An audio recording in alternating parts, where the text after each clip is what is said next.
আসসালামু আলাইকুম এভরিওয়ান। আজকে অনেক দিন পরে আবার আমাদের দেখা হইলো। তো অলমোস্ট মনে হয় 28-29 দিন হবে যে আমি লাস্ট ভিডিও বানাইছিলাম যে লন্ডনের টোটাল খরচ কত কি আসবে সেটা নিয়ে।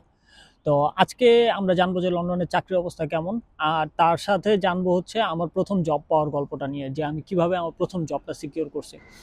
তো চলেন শুরু করি। আমি তো এখনো জব পাইনি, তুমি তোমার জব নিয়ে কথা বলতেছো। তুমি কেমনে চলবো এটা কথা বলতেছো, আমার একটা জবের মোহাম্মদ। ব্যবস্থা করে দাও। আচ্ছা আচ্ছা ঠিক আছে, ওকে ইগনোর করি, বাদ দিই। আচ্ছা আমরা আমাদের জায়গায় আসি। তো প্রথম জবটা পাওয়ার জন্য আমার অনেক জায়গায় ঘোরা লাগছে। লাইক লাস্ট আপনার ভিডিওতে দেখছেন, এই যে এই ভিডিওটাতে, যে আমি জায়গায় জায়গায় ঘুরতেছি, অনেক জায়গায় জিজ্ঞেস করছি, অনেকগুলো দোকান, রেস্টুরেন্ট, হোটেল, অনেকগুলো জায়গায়। তো সব জায়গা থেকে একটা জিনিসই জানলাম, আইদার তাদের পোর্টালে অ্যাপ্লাই করা লাগবে বা লিঙ্ক আপ থাকলে তাদের হয়ে যাবে, অথবা আরেকটা জিনিস তারা বললো যে তাদের কাছে এখন জবের ভ্যাকেন্সি নেই। সব জায়গা থেকে আমি সেম রিপ্লাই পাইতেছিলাম যে জব নাই, জব হয়ে গেছে, জব নাই, অ্যাপ্লাই করো এখানে।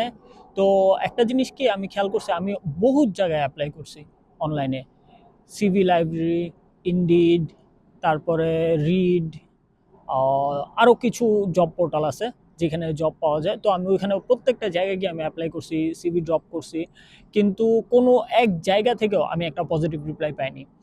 যে কটা জায়গা থেকে রিপ্লাই পাইছি, unfortunately we are not going to be able to proceed with you in next step, মানে আপনার সাথে আমরা পরবর্তী স্টেপে যাচ্ছি না, অথবা কোনো মেজরিটি জায়গা থেকে কোনো রিপ্লাই পাইনি, এই দুইটা জিনিসই পাইছি।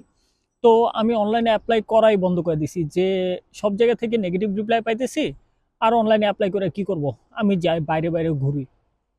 তো আমি রেগুলার বেসিসে আমার ক্লাস থাকতো হচ্ছে বিকালে 5:30 থেকে 8:30 পর্যন্ত। তো আমি দুপুরে বা সকালে 12টা 1টা এই টাইমের মধ্যে আমি বাসা থেকে বের হয়ে যেতাম, খাওয়া দাওয়া শেষ করে বের হয়ে লন্ডনের সেন্ট্রালে যেতাম, দেন অক্সফোর্ড স্ট্রিট, এখানে আরও কিছু জায়গা আছে যেখানে অনেক বেশি রেস্টুরেন্ট থাকে, সোহো। তো এখানে প্রতিদিন আমি যা ঘোরা শুরু করে এক এক দিন এক এক জায়গায় ঘুরতেছি। তো ঘুরতে ঘুরতে প্রত্যেকটা রেস্টুরেন্টে যাইতেছি, সব জায়গা থেকে আমি যে কোনো কাজের জন্য আমি যাই না কেন, প্রত্যেক দিনই আমি হচ্ছে গিয়ে প্রত্যেক জায়গায় আসার টাইমে এখানে জিজ্ঞেস করতেছি, ওইখানে জিজ্ঞেস করতেছি জব আছে কিনা। তো জিজ্ঞেস করতে করতে একদিন সেলফ্রিজে গেছিলাম, আমাদের ভার্সিটি একটা ফিল্ড ট্রিপ ছিল। ওই ফিল্ড ট্রিপ থেকে ব্যাক করার টাইমে আমি যখন ট্রেনের ভাড়া দেখি যে আমি পিক আওয়ারে ট্রেনে উঠলে আমার ভাড়া নর্মালি যায় £1.90, এখন আমি পিক আওয়ারে উঠলে আমার অলমোস্ট 2.5 পাউন্ড বা 3 পাউন্ডের কাছাকাছি একটা অ্যামাউন্ট চলে যাবে। তো নর্মালি আমি পিক আওয়ারটা অ্যাভয়েড করি। তো আমি অফ পিক আওয়ারের জন্য ওয়েট করি যে পিক আওয়ারটা শেষ হোক, তারপরে আমি যাব, তো কিছুক্ষণ ঘুরি।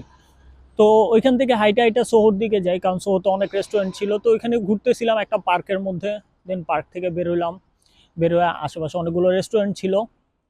তো ওই রেস্টুরেন্টে গিয়ে আমি সবগুলোতে জিজ্ঞেস করতেছিলাম যে আপনাদের এখানে চাকরি আছে কিনা, বা আপনারা কোনো রিক্রুটমেন্ট করতেছেন কিনা, কোনো জব আছে কিনা, ডিরেক্ট ম্যানেজারকে গিয়ে বলতেছিলাম।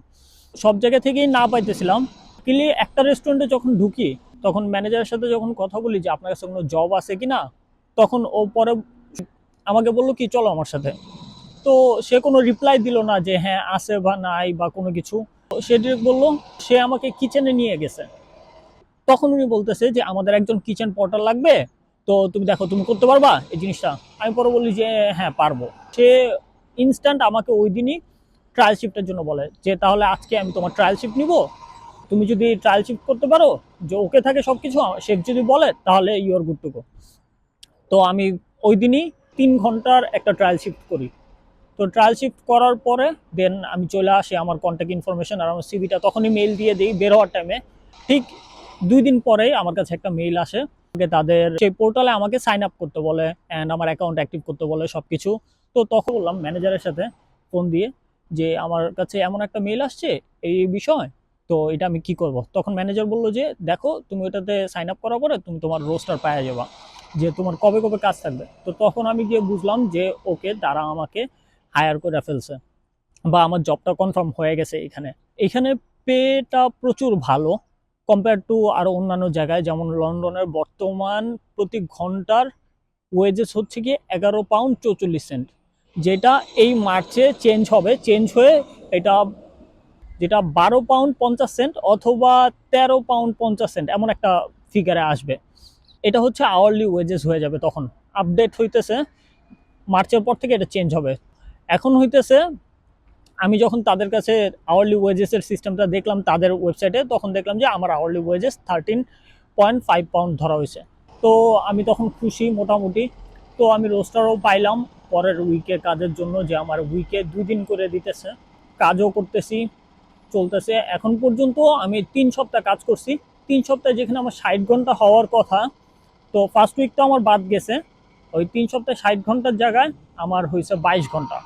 তো আমি প্রতি উইকে 12 ঘন্টা করে পাইতেছি অ্যাভারেজে। কারণ এখন হচ্ছে গিয়ে রেস্টুরেন্টে তেমন একটা চাপ নাই, মানুষও কম, ভিড়ও কম, কাস্টমারের তেমন একটা প্রেশার নাই, তো আমি একটু কম সময় করে পাইতেছি।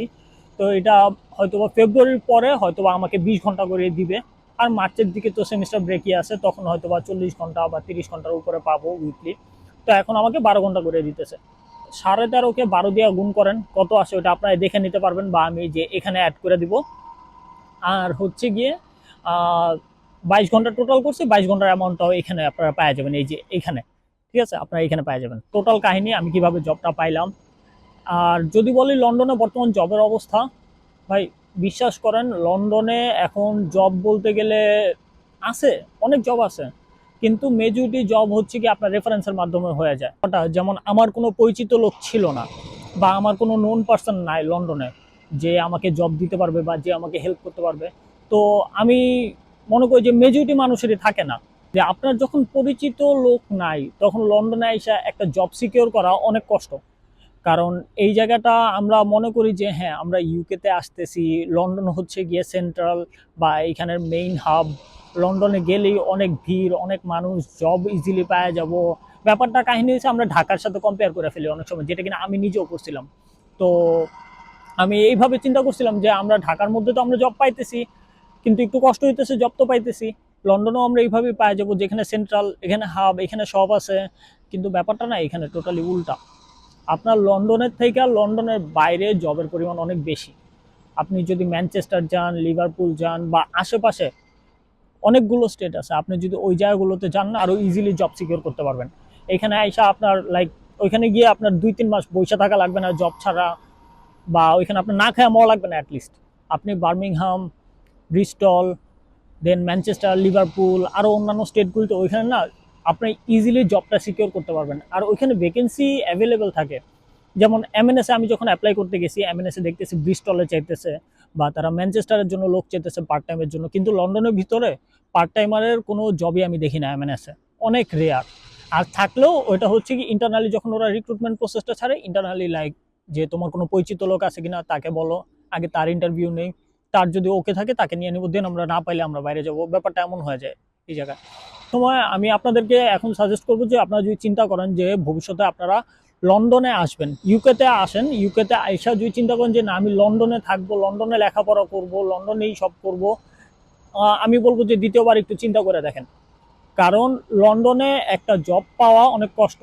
আপনি এখানে সব পাবেন, সব অ্যাডভান্স ফ্যাসিলিটি, দেন ট্রান্সপোর্টেশন সিস্টেম ভালো এখানে, আদার সব ভালো, মানুষও ভালো, খারাপ আমি বলবো না কোনো দিক দিয়ে, কারণ আমি এখন পর্যন্ত পাইনি কোনো জায়গায় খারাপ মানুষ।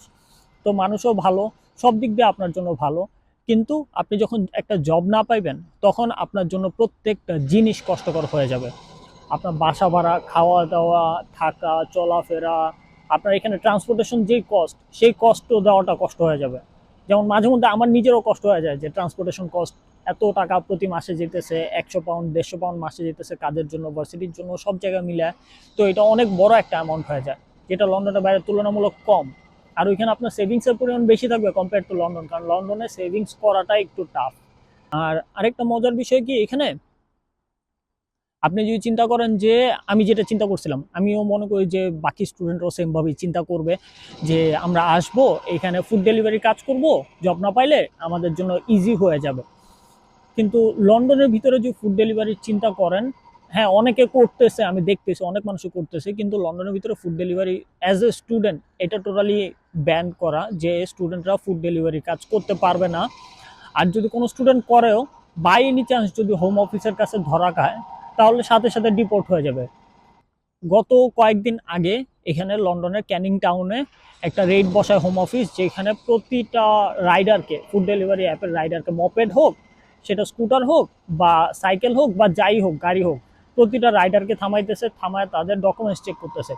ফার্স্টে তাদের গাড়ির ডকুমেন্টস সব কিছু চেক করে, দেন হচ্ছে গিয়ে তাদের ভিসা স্ট্যাটাস চেক করে যে তারা কোন ভিসাতে আছে, আইদার স্টুডেন্ট ভিসা অর তারা work permit, full time work permit visa, বা কোন ভিসাতে আছে ভিসা ক্যাটাগরি চেক করে। অ্যান্ড অ্যাকচুয়ালি তাদের ভিসা আছে কিনা এটাও চেক করতেছে। যে ইমিগ্রেন্ট, ইলিগাল ইমিগ্রেন্টদেরকেও তারা ডিপোর্ট করতেছে লন্ডন থেকে। তো আপনি যদি চিন্তা করেন যে আমি লন্ডনে আইসা ফুড ডেলিভারি কাজ করব, তাহলে এটা টোটালি একটা ভুল ধারণা হবে। এতগুলি টাকা পয়সা দিয়ে লেখাপড়া করতে আসছি আমরা, যে 12, 15, 20 লাখ টাকা আমাদের এখানে খরচ হইতেছে এক বছরে, টাকা কামানোর জন্য ফুড ডেলিভারি কাজে চলে যাব। তখন বাই এনি চান্স যদি পুলিশ ধরে, আমার তখন সাথে সাথে ভিসা ক্যান্সেল হয়ে যাবে, আর আমাকে ডিপোর্ট করে দিবে উইদিন 1 উইক। আমাকে এখান থেকে ডিপোর্ট করে বাংলাদেশে পাঠিয়ে দিবে, বা আমি যে দেশ থেকে আসতেছি সেই দেশে পাঠিয়ে দিবে। তো আমি মনে করি না যে এই রিস্কটা নেওয়াটা ওয়ার্থ ইট। কারণ এই কান্ট্রিতে লেখাপড়া করতে আসছি, একটা জব পাবো, জব পাইলে তখন প্রপারলি আমি একটা জব করব, কিন্তু ফুড ডেলিভারি কাজের মধ্যে আমি অ্যাটলিস্ট চাইতেছি না। কিন্তু যারা লন্ডনের বাইরে থাকতেছে, যে ব্রিস্টল বা ম্যানচেস্টার, লিভারপুল বা ওই সাইডে আরো অনেকগুলো শহর আছে, ওই জায়গায় থাকতেছে, ওইখানে স্টুডেন্টরা ইজিলি ফুড ডেলিভারি করে পারতেছে, কারণ ওইখানে হোম অফিসে তেমন একটা রেট পড়ে না। তেমন না, রেট পড়েই না বললে চলে, যে হোম অফিস ওই জায়গাগুলি নিয়ে তেমন একটা কনসার্ন না। তো ওইখানে স্টুডেন্টরা আরামসে ফুড ডেলিভারি করতেছে, কইরা মাসে একটা হ্যান্ডসাম অ্যামাউন্ট টাকা কামাইতেছে। অ্যান্ড তারা, আমি বলবো যে যদি তারা ফুড ডেলিভারি প্রপারলি সপ্তাহে 5 দিনও করে, তারা ইজিলি তাদের টিউশন ফি নিজেরা দিয়ে দিতে পারতেছে। যেখানে কিনা আমি হিমশিম খাইতেছি, কারণ আমি পার্ট টাইম জব করি, 20 ঘন্টার জব। তো 20 ঘন্টা আমি কইরা প্রতি মাসে দেখা যায় যে আমার 900, 800, 1000 এর উপরে আসে না। আর আমি তো আপনাদেরকে একটা খরচের হিসাব দিছি যে এই ভিডিওতে, যেখানে আমি একটা মান্থলি এস্টিমেট জানাইছিলাম আপনাদেরকে, যে একটা স্টুডেন্টের মান্থলি খরচ কত হইতে পারে লন্ডনের ভিতরে। তো ওই খরচ যদি আমি ডিটারমাইন করি, তখন মাস শেষে না বেশি একটা টাকা হাতে থাকে না। সব খরচ বাদ দেওয়ার পরে 300 টাকা, 300 পাউন্ড বা 400 পাউন্ড এর উপরে হাতে টাকা থাকে না, বা অনেক সময় এর থেকেও কম থাকে, 200 পাউন্ডও থেকে যায়। তো তখন টাকা সেভিংসের চিন্তা আসেও না, টাকা সেভিংস হয়ও না, এটা সম্ভবই না। তো এই হলো মোটামুটি আমার গল্প। তো এই যে মোহাম্মদ, ও এখন পর্যন্ত জব পায় নাই, ও এখনো জব খুঁজতেছে। আর ও এখন হইতেছে আমার ঘাড়ে পয়সা পড়ে থাকে যে আমি তো সাথে আছি। কি মোহাম্মদ? হ্যাঁ, হ্যাঁ। আহ আমার জবের কথা আর কি বলবো, তুমি খুঁজতে খুঁজতে পাই গেছো, আমি তো এখনো পাই নাই, আমি এখনো খুঁজতেছি, দেখি কি হয়। তুমি চালা যাও, আমি আসি। তো মোহাম্মদও জব খুঁজতেছে। তো আপনাদের সাথে আবার কথা হবে, দেখা হবে আবার। এই পর্যন্ত হইলো মোটামুটি আমাদের গল্পটা, যে আমি কিভাবে জব পাইলাম আর লন্ডনের জবের বর্তমান অবস্থা। তো আবার দেখা হবে কোনো এক ভিডিওতে সামনে। এবার আশা করি অনেক ফ্রিকোয়েন্ট দেখা হবে, কারণ আমি এর মধ্যে জব খোঁজা নিয়ে খুবই টেনশনে ছিলাম, যে জব নাই, বাসা ভাড়া কীভাবে দিব, বা খাওয়া দাওয়া বা সব কিছু মিলে কীভাবে চলবো। আলহামদুলিল্লাহ এখন একটা জব হয়ে গেছে, এখন আর এই টেনশনটা নাই যে আমি বাসা ভাড়া বা অন্যান্য জিনিস নিয়ে আমি সমস্যা পড়বো বা কোনো কিছু।